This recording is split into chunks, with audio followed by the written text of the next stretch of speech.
Good morning. So in the last video I talked a lot about the research and the budgeting you should be doing before you really buy land to start a homestead or a little farm. So I thought today I would kind of expand on some more of the places to do research and things you should think about while you're first getting started, but before you get there. This kind of will continue throughout the entire process, but I definitely wanted to mostly focus on things for folks that are first getting started, at least right now. More to come later. So one of the most helpful resources I've found is YouTube. It's one of the reasons I'm putting videos on here. I believe it's a great tool to learn things. It's amazing for just a vast wealth of knowledge that you can acquire through the experiences of others. And that's where I'm trying to play a part in helping others who also want to get started. So some accounts that I've found personally helpful. I recently found one called, this gentleman's name is Bjorn Brenton. And sorry if you see me looking down, I have notes, but Bjorn is, I believe, in Ukraine, but he has bought land out rurally and he built an entire off-grid cabin, little sauna, a whole bunch of stuff, all by himself, out in the woods, completely off-grid. So his videos show a really good process of doing things, and I'm currently binge watching those. There's a ton of other homesteaders out there. I would highly recommend doing more specific searches, especially based on where you are and where you want to homestead, so that you can kind of compare climate and topography, all of that. So for some searches, I definitely recommend searching things like farm hacks or homesteading in, for us it would be the Pacific Northwest. Caring for goats, chickens, cows, what have you. Things about installing wells or other amenities that you might want to know about, how to do a compost toilet, anything like that, as well as building houses, barns, coops, whatever you think you might need. I guarantee you there's probably a video out there for it. So a lot of the searches I've done in preparation for our first year on land is how to build a safe chicken yard that predators can't dig into or fly into. There have been, how to find out the depth of a well, or there's so many. I've done so many searches. I came across Bjorn's channel when I was researching how to build an off-grid cabin, cabin build, things like that. So there's other accounts too, and I did mention in the previous video that budgeting is important. There's a ton of YouTubers who are very well versed in financial literacy, and some of them, a lot of them will talk about investing.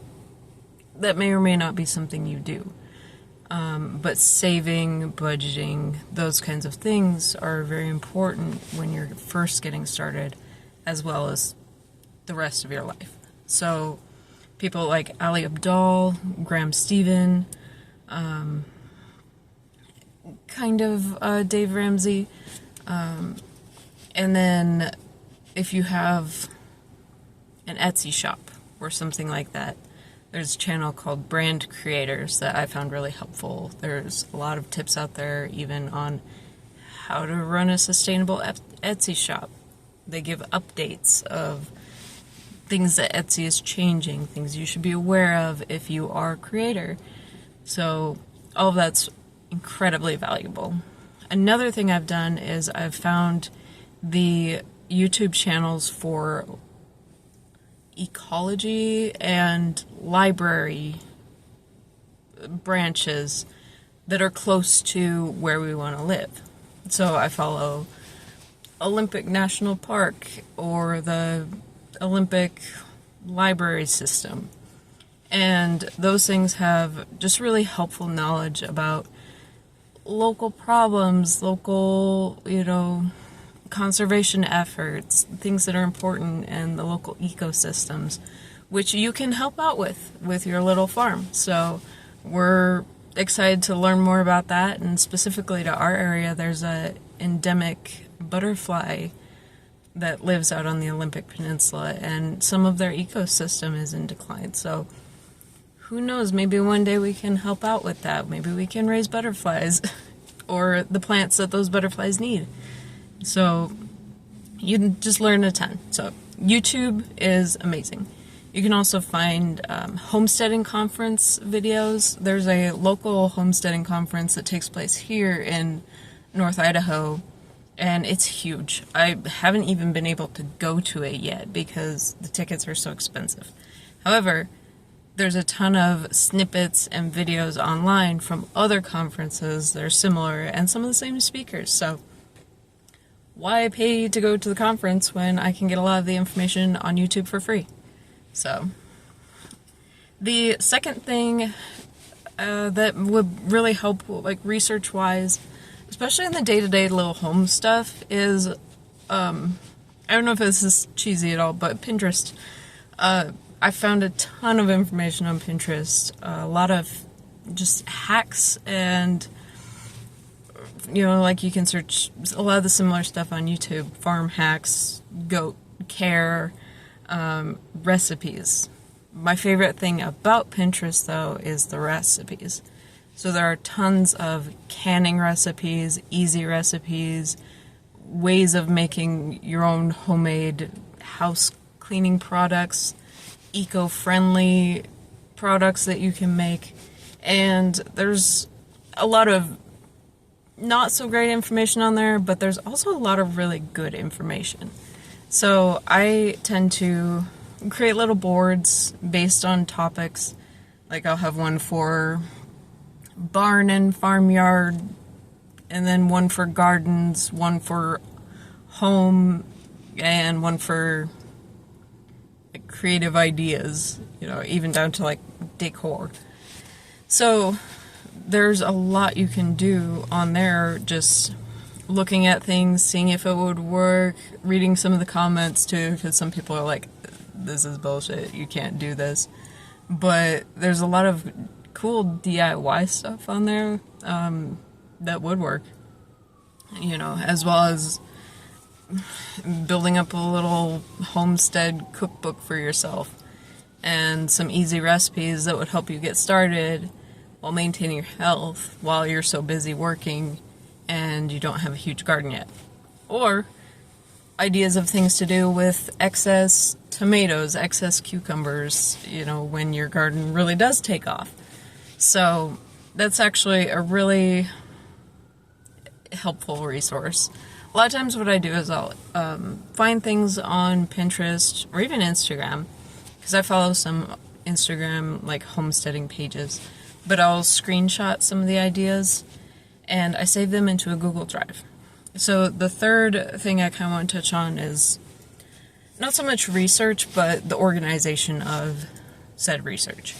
So I put everything into a Google Drive. I have a Google Drive that I specifically set up for our home farm future endeavors. Because when you're looking at things like Pinterest and YouTube, it's really easy to just let your mind go wild and dream big dreams. And sometimes you end up so far ahead in your dreams and your hopes than what is realistic to start with the first year. And that's why in that previous video I said start simple your first year. So I organize things in Google Drive where I'll create different folders and then subfolders, and most of the main folders are based on areas of the farm, whether that be in the future, whether that be year one. It's just the board where I just throw all the ideas on there and collect all the dreams, some of which we'll do, some of which I'm sure we won't do, but I have my folder set up into like kitchen, and then there's a subfolder that's like recipes, and then I have bathroom / laundry, I have yard and garden, and I have barn. But within barn, there's like subfolders of chickens, goats, bees. And so it's a place where, because you can do the same thing on Pinterest, however, you can only save pins from Pinterest. So I snapshot them and I save them in my Google folder, because what I've also done is taken notes on videos I've watched. I've saved links to YouTube videos in lists on, different Google Word docs, and even created some like Excel budget folders or budget spreadsheets. And then sometimes other homesteaders will give away like a free PDF or a free planting guide. So I save them all there and I organize them in these folders. So from there, though, what I do is I print off the hard copies of things based on like year 1. So Google Drive catches everything, all the ideas, even 20 years into the future. But for planning for year 1, I just make hard copies and I'll print off a lot of stuff, pictures, those articles, lists of videos, and even little blueprints, things I've found. A little blueprint for a chicken coop, blueprint for a predator-proof chicken yard, and I make them into hard copies because, one, you might not have internet your first year. We are hoping to, we plan to, we're definitely going to use Starlink. But if the grid goes down, or if something happens, or if you lose power for any reason, you have a hard copy of your plans, of things you can do, and things that'll help you get through a time like that. So I created a little binder, like a 3-ring binder with the plastic sleeves, and I print out all the stuff that I've kind of filtered out from my Google Drive that I think we can do year 1, and even a section of like information about buying properties, information about how real estate works, and I've highlighted them, I've made notes, and make notes because a lot of times in the planning process you'll talk about something years ago and forget about it. So I've been reading through some of my notes from years ago when we very first decided we even wanted to do this, and I was like, oh wow, I totally forgot we had that idea, and that's actually a really good idea. I'm glad I wrote it down. So that's kind of why the binder is helpful, as well as the Google Drive, because you can kind of do that in a Word document too. So let me do a quick look. The other thing is, okay, so next topic is other places to do research, kind of back to that, is books. I'm an English major. I've been writing my entire life. I love books. I read avidly. However, even if you're not, do not dismiss the quality of information that you can find in books, as well as the fact that it's a hard copy thing, and if you don't have internet, if something happens and the internet is just gone, books are essentially going to come in and save the day. So I would look for books that are like the Farmer's Almanac, canning, like the Blue Book, bushcraft, gardening in a greenhouse, gardening outside, harvesting wild plants, as well as you can get construction-based books. Like my dad, from back when he was flipping houses, he bought those old school like Home Depot books of like how to do different projects in your house and how to build certain things and how to build a fence, how to do a jack rail fence, you know, all of this stuff. And of course, animal care, because you don't want to be in an emergency situation with one of your animals and all of a sudden realize you don't have internet or you can't get a signal and you don't know what to do to save your goat. So books on the shelf, just having resources in order to cross-reference information, it comes in handy. It helps.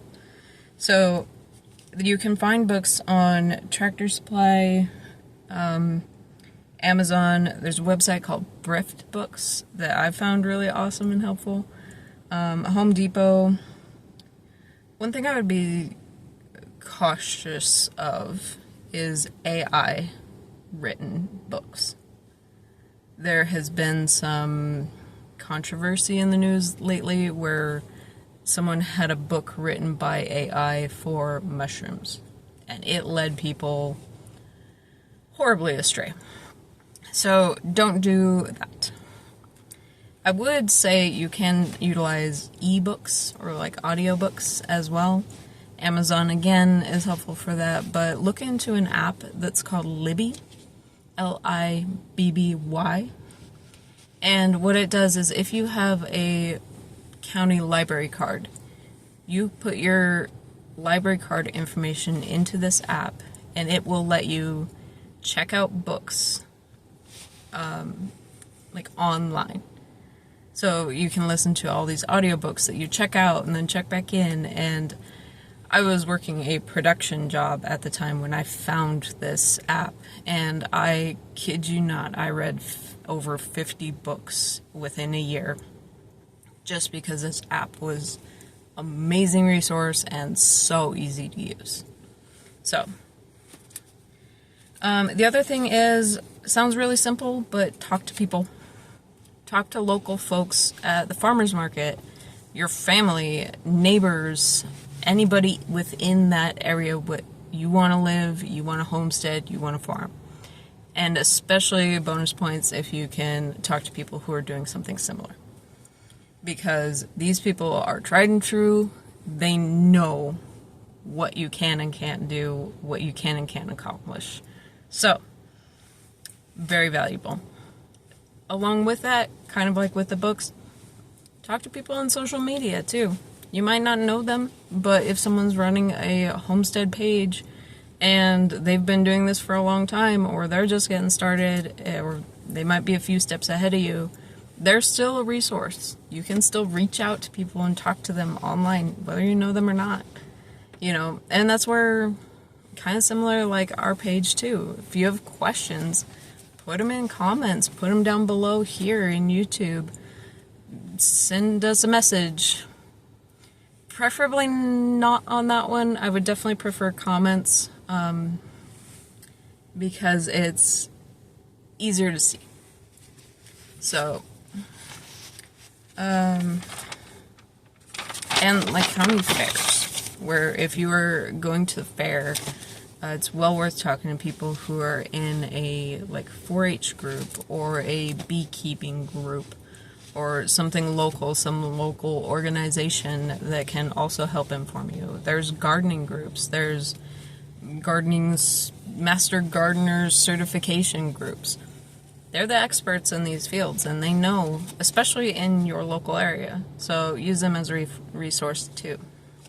And the last thing I want to touch on is just as, you know, a research resource, practice. Try things out. Even if you live in a small apartment or a travel trailer like us, there's things you can do to try stuff out. Even if you have to go buy your first batch of grocery, like veggies from the grocery store, you can practice canning, you know. You can try out different recipes. You can try making bread. You can make your own house cleaning supplies that are eco-friendly, you know, so for when you're out on the land, you don't have to worry about your soil being contaminated. Woodworking, and even animal care, depending on your space, on your situation. Like, we're kind of lucky because we're on my mom's land and she already has chickens, so even though I've grown up with chickens my whole life, it's not new to me. Like, if it was, I would have this chance to get to know chickens and what goes into caring for them. And then when you're doing that, take notes. Try some of the things you found on Pinterest and write down what worked or didn't work. Write down what changes you had to make it work. And just build your knowledge and your, understanding that way, because honestly, there's no greater teacher than experience. So that's a bunch of ways to kind of organize yourself, as well as do the research that you need to do to get to where you want to be. So we're doing a lot of that right now. I think we're pretty set on a lot of our plans for the first year. It's just a matter of, finishing out that savings and getting there. So I will see you soon, and thanks for listening to my long ramble.